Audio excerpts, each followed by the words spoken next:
ক্রিকেটের নিয়ন্ত্রক সংস্থায় ধীরে ধীরে শক্ত হচ্ছে বাংলাদেশের অবস্থান। আইসিসির বিভিন্ন ইভেন্ট আয়োজনের সুযোগ পাচ্ছে বিসিবি। এবছরের অক্টোবরে বাংলাদেশে বসতে যাচ্ছে নারী টি-20 বিশ্বকাপের নবম আসর। ঢাকায় আনুষ্ঠানিকভাবে মেগা ইভেন্টের সূচি প্রকাশ করেছে ICC.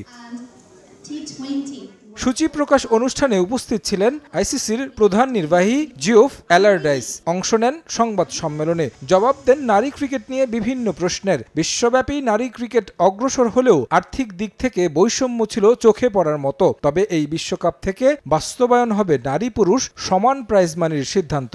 In terms of ICC prize money, the team that wins, or the amount of prize money allocated to the team that wins the Women's T20 World Cup will be the same as the amount of prize money that's allocated to the team that wins the Men's T20 World Cup.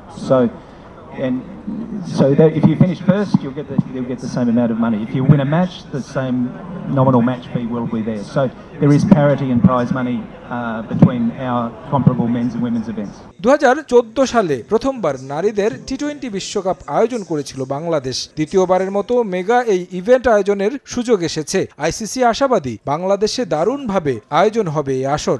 In Bangladesh and Ireland, who are participating for the first time, are getting more exposure to the better opponents and feeling comfortable on the same arena as some of the best players in the world. And I think it will take time. The ICC creates a structure by which teams can compete. If you look at the associate member cricket over the last few years, there's been as many women's.